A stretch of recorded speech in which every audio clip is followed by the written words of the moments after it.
Bom dia, igreja. A Jesus toda a honra, toda a glória, majestade, poder, domínio, soberania, governo, plenitude sobre você e tudo que você ama. Diga amém.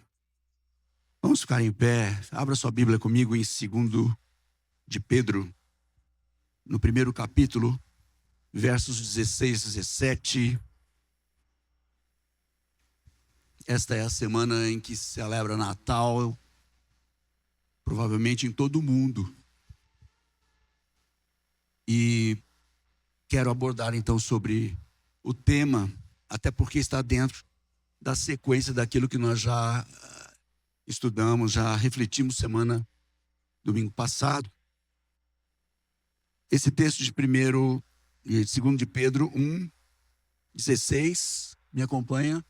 Porque não vos fizemos saber a virtude e a vinda de nosso Senhor Jesus Cristo, seguindo fábulas artificialmente compostas.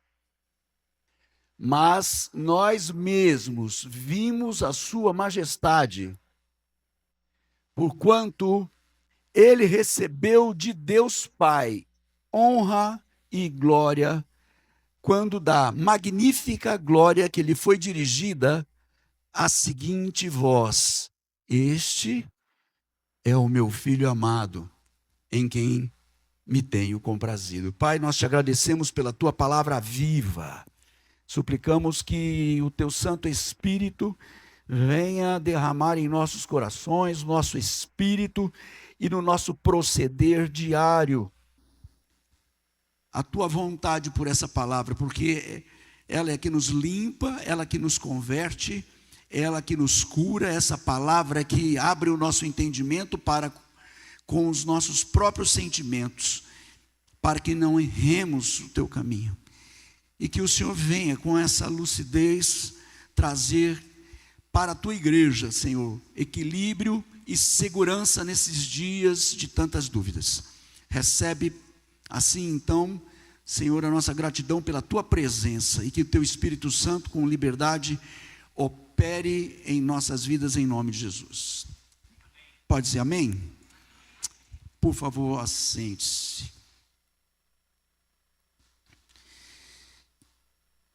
Já deu para perceber que o propósito é trazer força àquilo que a palavra de Deus já há muito nos exorta.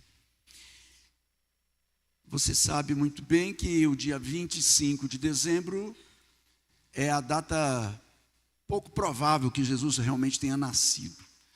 Celebração de Natal é a celebração do advento de Cristo.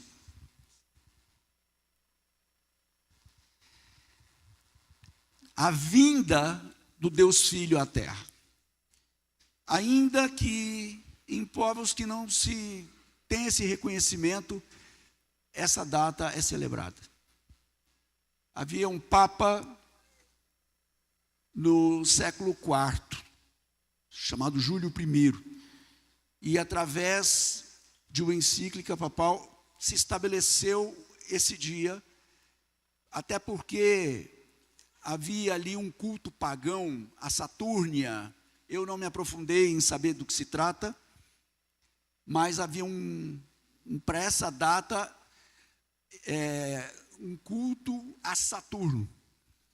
E então o Papa, se valendo de uma data pagã, trouxe para o calendário cristão a celebração do advento de Cristo, nessa data de 25. Isso há 1.600 anos atrás. Então imagina o quanto isso foi consolidado ao longo das culturas e no mundo todo. É tido como significado essa comemoração do advento de Cristo, e apesar de não haver qualquer referência bíblica, provavelmente a data está em torno de abril. Eu já arriscava dia 6 logo, mas não temos nenhuma precisão. Fica a dica. Com isso, essa comemoração trouxe alguns símbolos que também nada tem a ver com a Bíblia, mas, por exemplo, a árvore de Natal trata-se de um pinheiro decorado, que sequer é uma vegetação típica de muitos países, mas o propósito é representar vida e esperança. A pior de todas é a do velhinho de vermelho, né, Papai Noel, que tem um fundo também pagão e até anticristão, mas a proposta é se valer de São Nicolau como um velhinho que dá presente para as crianças, e aí as crianças passam a saber mais sobre esse velhinho do que a pessoa de Jesus. A estrela de Belém, é evidente que Belém, por se tratar da cidade aonde se refere, apesar da vinda de Jesus, lá em Isaías 9:6. E também por conta daqueles reis magos, simboliza luz e caminho. Presépio representa uma cena desse nascimento da manjedoura e talvez seja o único que realmente tenha um fundamento bíblico. Se você olhar em Lucas 2:7, a Bíblia diz que Jesus teve que ir para uma estrebaria, porque não havia lugar para ele em nenhuma hospedagem. Se tratava de Maria, que estava prestes a dar à luz, e não havia local, não havia onde recolhê-los. Foi aí então parar numa estrebaria, entre animais, e no lugar de um berço, foi um coxo. A manjedoura é um coxo, onde você põe ração para bicho. Foi assim que Jesus veio. Desde o seu nascimento, então, o mundo não o recebeu.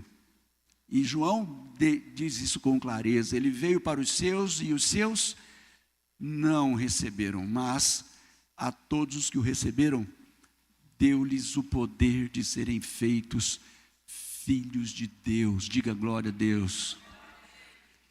Você que recebe Jesus Cristo como seu Senhor e Salvador, faz aquilo que o mundo não fez quando ele estava aqui nessa celebração.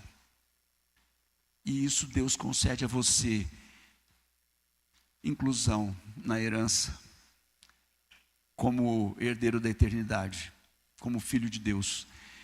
E claro, sai na rua e pergunta para qualquer pessoa, nem precisa, se você está distribuindo alguma coisa e não dá para alguém, ele vem e diz, eu também sou filho de Deus. É uma reivindicação para quem quer ter acesso a algum privilégio. Não, eu também sou filho de Deus, né? Mas se você perguntar, vai ter quem diz, não, sim, eu sou filho de Deus. Mas Romanos diz que o Espírito Santo tem que testificar no meu espírito que eu sou filho de Deus. E isso não dá para fraudar. Porque quando o Espírito Santo convence alguém de que é filho de Deus, primeiro ele convenceu do pecado, da justiça e do juízo. Isso implica numa transformação radical de vida. Não é uma mudança de hábito, não é uma mudança de religião, não é uma mudança de igreja, é uma transformação de caráter. E é disso que esse texto está falando, quando Pedro vem e traz essa exortação. Ele diz, não vos fizemos saber o poder e a vinda de nosso Senhor Jesus Cristo segundo fábulas. E é aqui onde nós enfrentamos, nessa data, um conflito poderoso que não podemos subestimar. A fábula do Natal. Assim como a fábula da Páscoa. Perceba que há uma motivação premeditada, proposital, para desvirtuar, para tirar a verdade, confundir toda uma geração. E é fácil ver isso em quantas casas. Dá uma olhada na mídia. Quantas vezes você ouviu falar do nome de Jesus nas propagandas que tem de Natal e nas lojas, de onde quer que seja? Assim como na Páscoa, Natal é uma data importante. Agora, nem por isso nós deixamos de celebrar, porque, queira ou não, o mundo está declarando que reconhece que Deus Filho, Jesus, veio, esvaziou-se da sua glória e se tornou carne e veio ao mundo. O mundo é ciente de que Jesus veio. Se não busca esclarecimento daquilo que é verdadeiro e crê em fábula, nem por isso são inocentes e nem por isso estão eximidos, não estão isentos de responder pela ignorância que os envolve, porque há tantos quanto se queira saber acerca de Jesus, isso é algo aberto. A palavra de Deus diz que lá em Romanos 1, 20, que desde a fundação do mundo, desde quando? Desde a fundação do mundo, Deus revela a sua divindade e o seu eterno poder, para que os homens se tornem indesculpáveis, inexcusáveis. As suas coisas invisíveis, desde a criação do mundo, tanto o seu eterno poder como a sua divindade, se entendem, e diga comigo, claramente. Claramente se veem pelas coisas que estão criadas, para que elas fiquem indesculpáveis. Para que eles fiquem inexcusáveis. Vale dizer o quê? Você pode estar no meio do mato, de alguma forma Deus fala com você, pelo que é criado. Isso é o que a Bíblia diz. Deus revela a sua divindade e o seu poder com clareza, para o entendimento do mais simples. E isso para que ninguém se desculpe, ninguém, jamais, ninguém terá como escusar dizer, eu não sabia. Muito mais nós, porque a palavra de Deus diz, quanto mais nos é dado, mais é cobrado. Se Deus tem como inexcusável alguém que, pela natureza, pode receber a pregação da palavra, do poder de Deus, da sua divindade, calcula, nós que temos dezenas de Bíblias nas nossas prateleiras em casa, e temos cultos abertos a todo tempo, mesmo aqueles que estão pela internet, que por algum motivo ficaram em casa e não deviam, porque um único dia na semana para cultuar a Deus no templo. Não troque isso por nada. Não aceite qualquer coisa que venha competir com esse momento, porque não é para a igreja que você está fazendo. É para Deus, é para dizer, Senhor, eu quero, na primícia da semana, no primeiro dia da semana, consagrar ao Senhor a minha semana toda e tudo aquilo mais que eu vou fazer. Não há justificativa. Uma vez ou outra, quem sabe, mas isso se tornar hábito de maneira alguma. Eu digo isso com temor, para que nós sejamos alertados. Eu preciso, como profeta e como pregador desse púlpito, alertar você. É uma data de festa, muito bom. Isso já tem demais. Você já sabe bastante. Eu quero mostrar para você a realidade, não é fábula.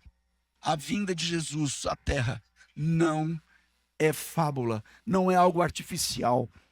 Como esse texto exorta, ele diz, quando da magnífica glória lhe foi dirigida a seguinte voz, este é o meu filho amado, em quem me agrado. Você lembra quando você ouviu isso? Nós falamos, se você pegar, está na internet, no culto passado, sobre a unção dobrada. E levamos você a refletir do batismo de Jesus, onde ele vem com a resistência de João Batista, dizendo, mas eu não sou nem digno de te amarrar as sandálias. E Jesus disse, faça para que se cumpra justiça. Por quê? Porque João era a autoridade de Deus na terra.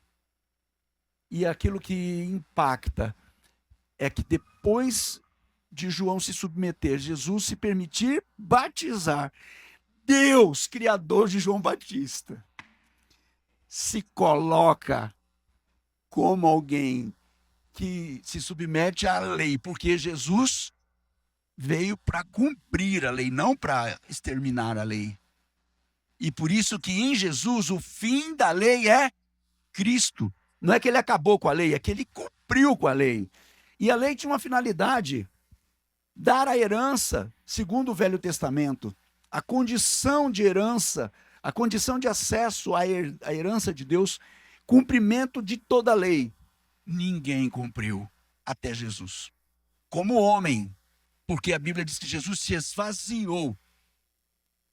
Filipenses 2:5 diz que nós temos que ter a mesma obediência que teve em Cristo, que mesmo sendo Deus, ele se esvaziou na sua condição de Deus, se tornando homem, como qualquer um de nós, que passa fome, frio e sangra.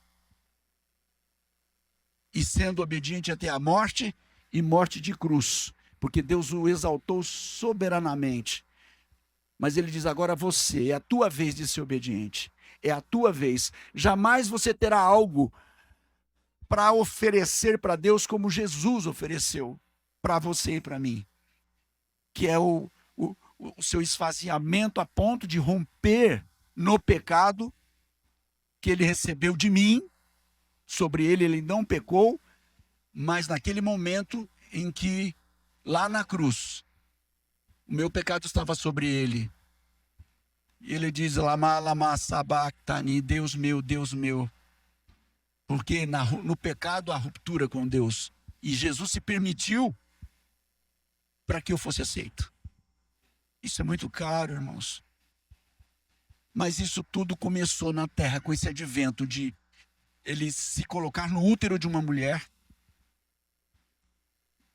se permitindo formar como uma gestação, como a criatura que ele mesmo fez, e aí se submeteu a um batismo, e ali a palavra mostra que veio sobre ele na forma de pomba o Espírito Santo. Mas Jesus já não tinha o Espírito Santo? Claro, a unidade ali. Mas nós estamos falando de unção dobrada. Já viu o Espírito sobre ele, e o Pai vem e confirma. Por isso é que você precisa tomar posse desse ano profético. Não abra mão, porque isso tem um profundo valor na sua vida com Deus e nas conquistas que ainda você não conseguiu. E aqui, olha só, nessa carta de 2 Pedro, o mesmo texto, ele repete para convencer as pessoas de que a vinda de Jesus não é uma fábula, não é um mito, e nós precisamos levar isso com profunda seriedade. Você vê em Miqueias 5:2, diz: tu, Belém Efrata, pequena demais entre milhares de Judá, de ti me sairá o que será Senhor em Israel, e cujas origens são desde os tempos antigos, desde os dias da eternidade. A palavra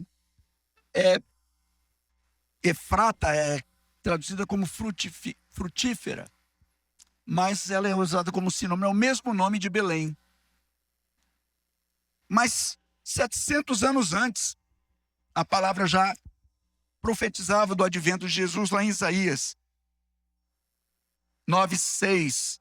A palavra diz: um menino nos nasceu, um filho se nos deu, e o principado está sobre os seus ombros, e o seu nome será maravilhoso. Diga: maravilhoso.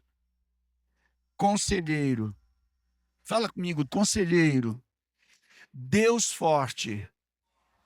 Pai da eternidade. Príncipe da paz. Toda vez que eu faço uma palestra nas escolas, já que puseram o nome na lei lá, trocaram o nome para paz na escola, eu pergunto: em escola pública, comum, não é de igreja não. Quem é o príncipe da paz? Nunca falhou. Falam em coro: Jesus. As pessoas sabem que ele é o príncipe da paz. As pessoas têm noção e têm consciência, o Brasil está sendo evangelizado. Existe um quadrante ainda que nunca ouviram falar de Jesus. Nós precisamos chegar até eles para completar essa obra. Por quê? A nossa missão é até que o mundo todo... Você não sabe ler na parede, por favor? Pelo menos. Até que o mundo todo ouça. Sabe como é que isso vai acontecer? Você falando. Você anunciando. Os anjos queriam essa missão, anunciar o advento de Cristo, anunciar a vinda de Jesus. Deus falou, não, isso é para eles, que precisam da salvação e vão compartilhar isso até que o mundo todo ouça. E esse então é Jesus, o príncipe da paz. Com isso, João 3,17, aqui eu quero entrar com você. No cerne dessa mensagem. João 3,16, você conhece, você sabe, porque Deus amou o mundo de tal maneira que entregou o seu único filho para que todo aquele que nele crê não pereça, mas tenha vida eterna. E 17, porque Deus enviou o seu filho ao mundo, não para que condenasse o mundo, mas para que o mundo fosse salvo por ele. A vontade de Deus é que todos se salvem. O preço pago é para que todos, ninguém se perca. E tudo que precisa é crer na proporção da entrega. Eu preciso entender que eu estou morto com o pecado. E morto definitivamente para toda a eternidade. Jesus ocupou o meu lugar para me tirar do inferno e da morte eterna. Se eu creio e eu aceito, conforme o apóstolo Paulo diz em Romanos 10, 8 a 10, o apóstolo Paulo diz, a palavra está perto de ti, a palavra está na tua boca, a palavra está no teu coração, a palavra da fé que pregamos. Se com a tua boca você confessar a Jesus e crer no seu coração que ele ressuscitou, serás salvo. Eu preciso crer. Muitos estão declarando tão somente, sem entender que isso implica numa entrega, num arrependimento. Quem entende esta palavra e aceita e crê nessa proporção, ele passa a viver para Deus.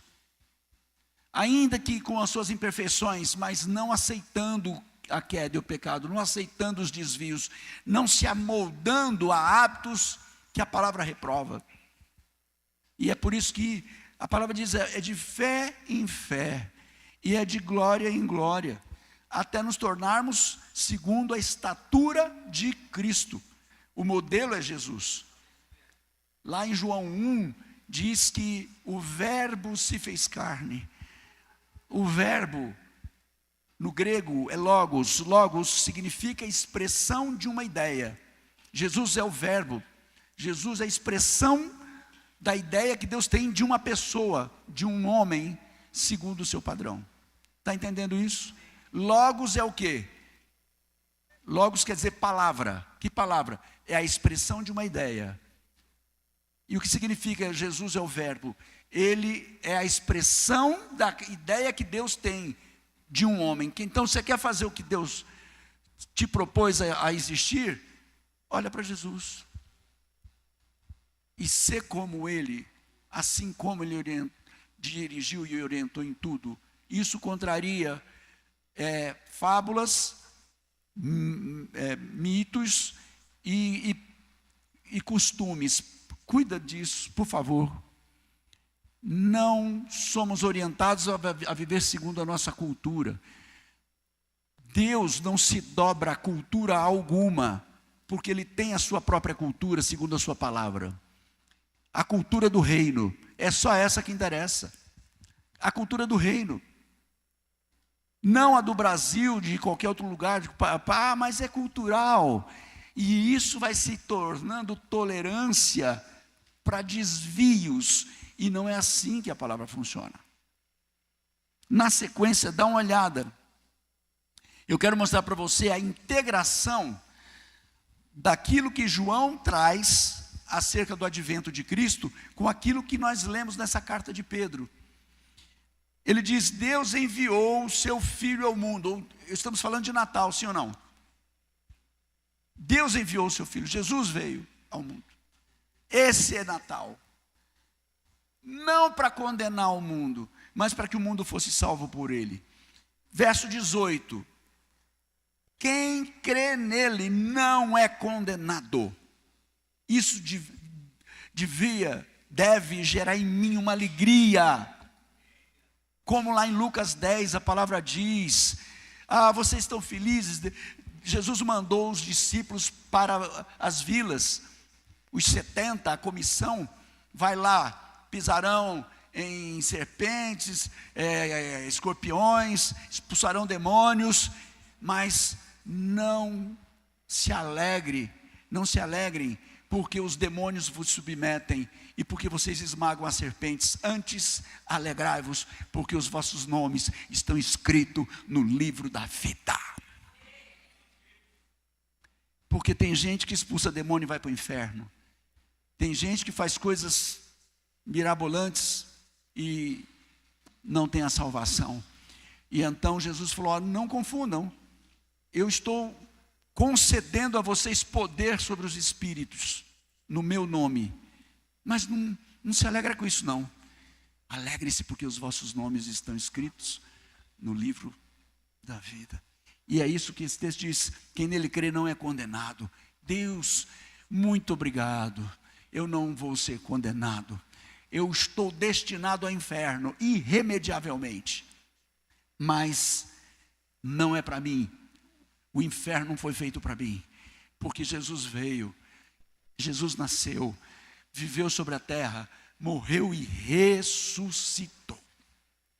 E eu creio, a ponto de dizer: eu quero também ir para a cruz com ele, morrendo a sua morte, que foi colocada em nosso lugar, para termos a sua ressurreição. Romanos diz: se formos plantados na semelhança da sua morte, também o seremos na semelhança da sua ressurreição, para que andemos em novidade de vida. Diga: novidade de vida. E você vai ver que esse texto denuncia o falso conceito. Olha o que ele diz: quem não crê já está, não está nele. Porque quando Jesus na cruz falou: está consumado, o que era preciso ele fazer da parte dele para que eu tivesse a vida eterna, ele foi feito. Agora, ou eu creio ou eu não creio. E se eu creio, eu não vou fazer as coisas que eu fazia antes. Eu não vou andar conforme aquele que não tem Deus, não tem fé e não tem a palavra na sua vida. Quem faz isso é quem não crê. Esse crer implica numa transformação de essência. Não é comportamento. Não, porque tem gente que pode fazer tudo certinho, bonitinho, mas e a essência? Deus conhece o coração, não tem como esconder. Ele vê o interior. Não crê no nome do unigênito Filho de Deus. O julgamento é este: que a luz veio ao mundo. Ou a condenação é esta: que a luz veio ao mundo. E as pessoas, eu digo as pessoas para ninguém falar: viu, é só homem que vai para o inferno. Não. São as pessoas. Amaram mais as trevas do que a luz, porque as suas obras eram más. Porque todo aquele que faz o mal aborrece a luz e não vem para a luz, para que as suas obras não sejam reprovadas. Quem pratica a verdade, mas quem pratica a verdade, vem para a luz, a fim de que as suas obras sejam manifestas, porque são feitas em Deus. A palavra diz lá em Provérbios 14, que a vereda do justo, o caminho do justo, é como a luz da manhã, que de brilho em brilho se torna dia perfeito. O que é dia perfeito? É um dia sem sombra. E quando é que isso acontece? Ao meio-dia. Não tem sombra para um lado, não tem sombra para o outro. Na luz da manhã, o sol vem de um lado, projetando uma sombra de um lado. Depois do meio-dia, vem a sombra para o outro lado. A palavra de Deus diz que a tua vereda tem que ser como a luz da manhã. Ela não passa do meio-dia, ela fica a pino e toda a sombra debaixo dos teus pés. Sombra aqui se equipara a obras escusas que não vêm para a luz. São coisas que a gente esconde.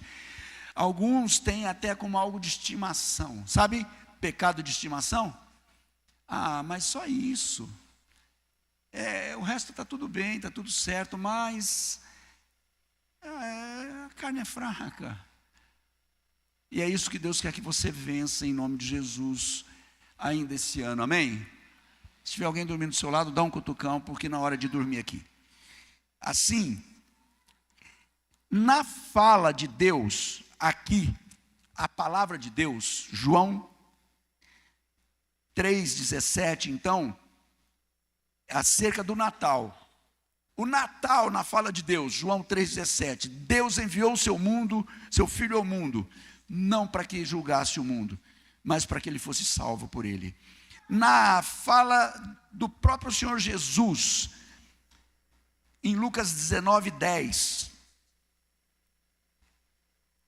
Lucas 19:10 diz: o Filho do Homem, vê o verso 9 também, por favor. Hoje veio a salvação a esta casa, pois também este é filho. Não, 10. Porque o Filho do Homem, Jesus dizendo, o Filho do Homem veio o quê? Buscar e salvar o que se havia perdido. O que é Natal, na fala de Jesus, é salvação do perdido. É o propósito dessa vinda, caro como foi, é quem... Então, o problema não é ser perdido, o problema não é ser pecador, o problema é após o advento de Cristo.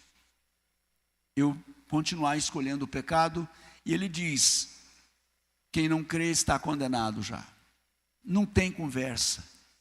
Mais do que já, desde os profetas e tudo que a palavra traz sobre aviso, sobre orientação, sobre alerta, sobre exortação. E ainda, na fala do apóstolo Paulo, em 1 Timóteo 1,15, 1 Timóteo 1,15, o Natal diz, esta afirmação é fiel e digna de toda aceitação, que Cristo Jesus veio ao mundo para salvar os pecadores, e ele diz, dos quais eu sou o principal. Eu ouvi uma frase muito interessante, eu não sei se é do Billy Graham, ele diz, se alguém falar mal de você, não conteste, provavelmente você é muito pior do que dizem. Se alguém falar mal de você, não conteste, provavelmente você é muito pior do que falam ou dizem. O apóstolo Paulo se coloca nessa condição, dizendo, ele veio buscar e salvar o perdido, o pecador, eu sou o principal deles. É isso que acontece quando eu sou abordado pelo Espírito Santo. O convencimento do pecado me põe no pó, me põe com a cara na terra, dizendo, você é pó, você precisa se converter, você precisa deixar essas coisas que estão te levando para o inferno. É só isso, trocar alguns pares de anos no desvio e nas sombras por toda a eternidade. E a palavra diz, né, nem olhos viram, nem ouvidos ouviram, nem jamais subiu no coração de quem quer que seja o que Deus tem preparado para aqueles que o amam. Diga glória a Deus. Assim, então, nós somos exortados lá em João, diante dessa declaração de que o Natal veio para distinguir luz das trevas. E somos levados a escolher. E o Espírito Santo testifica. E mostra para a gente. Ó, isso aqui mostra que o que você está querendo? Você quer viver nas trevas? Você quer manter isso? Então, se você anda segundo a cruz, segundo aquilo que você realmente escolheu, cada vez vai querer o quê? Não, pode pôr a luz, eu quero luz sobre as coisas. Aliás, até naquilo que eu ignoro por vezes. Volta comigo lá em 2 Pedro. Veja, eu trouxe para você que em João há essa contextualização de juízo. Trouxe também acerca da declaração de Deus sobre Jesus, dizendo: esse é o meu filho amado em quem eu tenho prazer. E a questão de luz e trevas, que Pedro repete, reitera, resgata. Aqui nesse texto, segundo Pedro, ele diz, a partir do verso 18: ouvimos esta voz dirigida do céu. Que voz? Este é o meu filho amado em quem eu tenho prazer. Isso enquanto o Espírito Santo vinha consolidando, trazendo unção dobrada sobre a vida do próprio Senhor Jesus. Estando nós com ele no Monte Santo, e temos muito firme a palavra dos profetas, a qual bem fazeis em estar atentos, como a uma luz que alumia em lugar escuro, até que o dia esclareça e a estrela da alva apareça em nosso coração. Verso 20. Sabendo primeiramente isto, que nenhuma profecia da Escritura é de particular interpretação. Alguns podem dizer: ah, mas como é que eu vou confiar? Isso aí é de homem? A palavra diz: não se atreva a julgar a palavra de Deus, e sob esse pretexto, deixar de fazer aquilo que a palavra diz. Não faça isso. Somos exortados a crer na palavra, porque Deus zela pela sua palavra. E por mais que queiram distorcer durante toda a história, a palavra permanece fiel, e a questão é única. Jesus veio santo, sem pecado, morreu no meu lugar, e o seu sangue serve para a minha salvação. Isso é imutável. O apóstolo Paulo diz: qualquer um que pregar outro evangelho. E não falta gente dizendo que você tem que guardar um dia da semana, senão você não vai. Você tem que fazer boas obras, senão você também não pode ser salvo. Que tem mais gente que ascendeu aos céus. Já ouviu falar de ascensão de mais alguém aí? Não tem. Inventaram a ascensão de Maria. Não existe qualquer expressão na Bíblia que Maria ascendeu. Ele diz ao contrário em João. Diz que aquele que desceu do céu foi aquele quem subiu ao céu, só Jesus. Ninguém mais ascendeu aos céus, senão aquele que do céu desceu, Jesus. Não tem ascensão de mais ninguém. E ressurreto. Eu preciso tomar cuidado com fábulas. Eu preciso tomar cuidado com mitos, com coisas que colocam para facilitar a agregação de gente. Aí, voltando então, 20. Acima de tudo, lembrai-vos de que nenhuma profecia da Escritura é de particular interpretação, porque a profecia nunca foi produzida por vontade de homem algum, mas os homens santos de Deus falaram inspirados pelo Espírito Santo. Diga glória a Deus. Eu quero orar com você nesse momento, pedindo para que realmente nós sejamos usados. Eu não sei, caso alguém tenha dúvida, você não precisa ter dúvida. Vamos ficar em pé?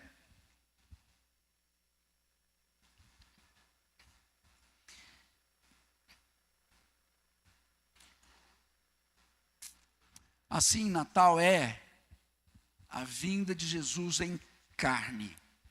A Bíblia diz isso, que os demônios não conseguem declarar que Jesus veio em carne. Por quê?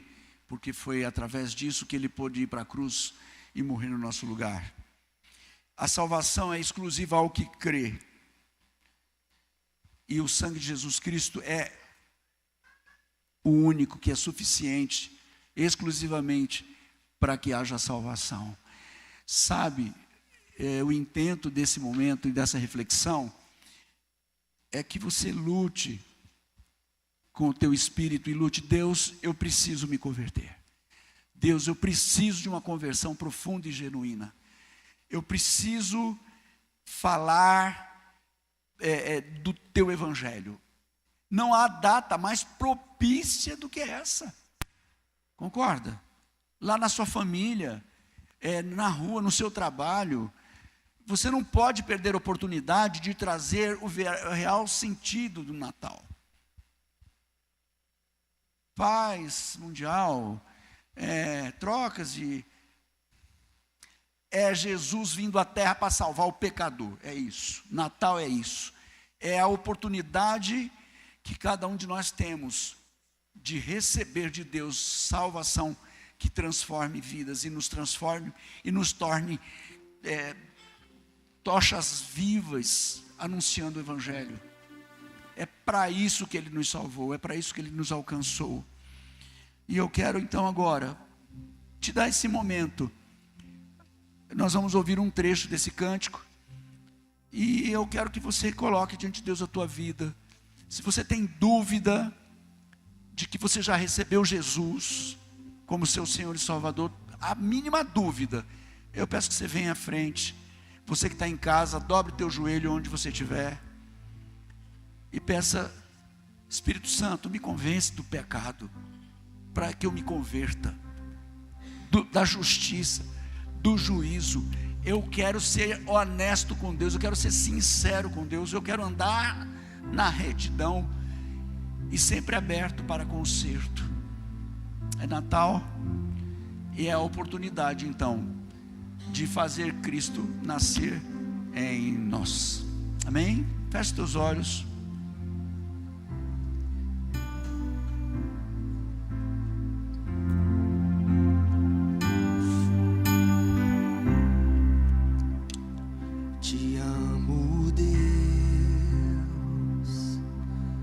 Tua graça nunca falha.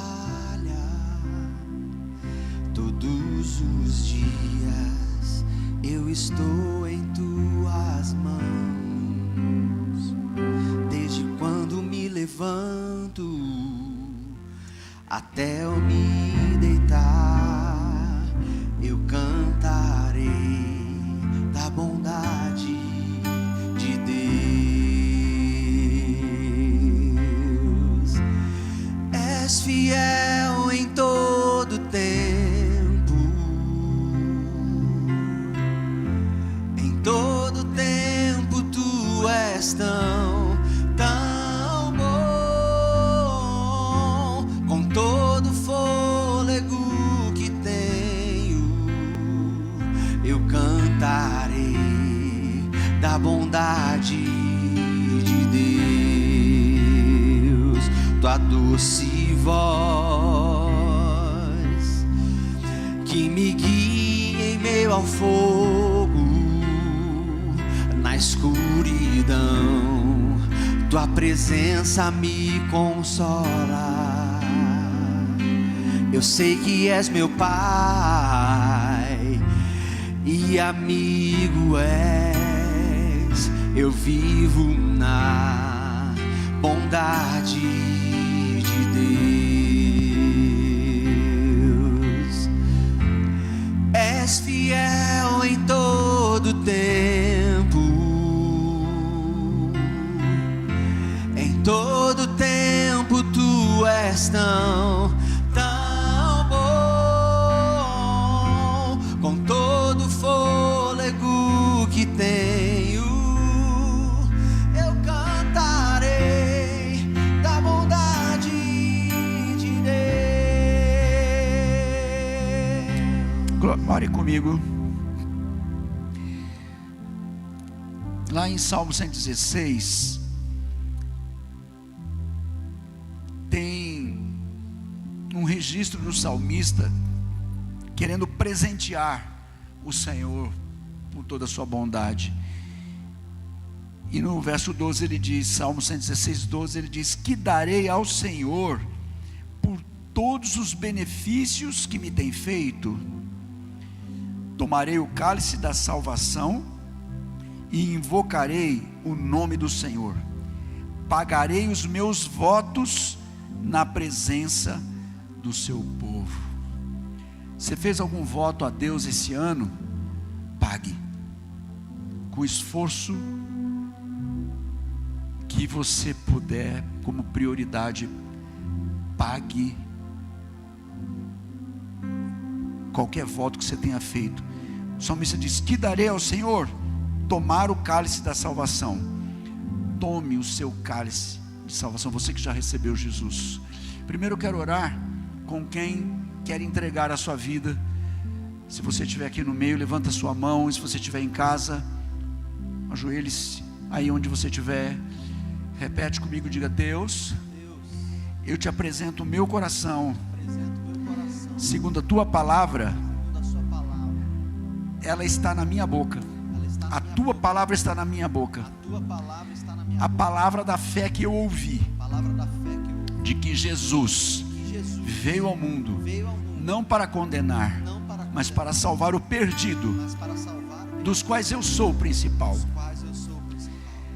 Eu confesso o pecado agora, renuncio ao pecado, peço perdão pelo pecado e recebo a salvação por Jesus Cristo, o seu sangue derramado no meu lugar. Me coloco na morte da cruz e também creio e me coloco na ressurreição de Jesus. Declaro que Jesus é o meu Senhor e Salvador exclusivo, a quem eu quero servir todos os dias da minha vida. Nesse momento então, eu tomo o cálice da salvação que Jesus me deu e quero pagar os meus votos, invocando o seu nome todos os dias, em nome de Jesus. Repete comigo, diga: Deus, eu recebi a tua salvação. Enche-me do teu Espírito para anunciar Jesus onde quer que eu vá, a todo tempo, se possível, inclusive com a minha voz, além da minha vida. Recebe a minha gratidão por Jesus, e que a tua salvação se complete na minha casa, porque essa é a tua promessa. Crê no Senhor Jesus, salvará, e Ele salvará tu e a tua casa. Assim eu oro, celebrando esse Natal, em nome de Jesus. Amém? Você pode aplaudir Jesus. Bondade me seguirá, Senhor. Tua bondade me seguirá, Senhor. Eu me rendo a ti, te dou o meu ser, entrego tudo a ti. Tua bondade me seguirá, Senhor. Tua bondade me seguirá, Senhor. Recebe a bênção. O Senhor te abençoe e te guarde. O Senhor faça resplandecer o seu rosto sobre ti, tenha misericórdia de ti. O Senhor sobre ti levante o seu rosto e te dê a paz. E a graça do Senhor Jesus, o amor de Deus, o Pai, a comunhão do Santo Espírito, seja sobre você, a tua casa e tudo que você ama, hoje e sempre, para a glória de Deus. E você diz: amém. Amém. Deus te abençoe.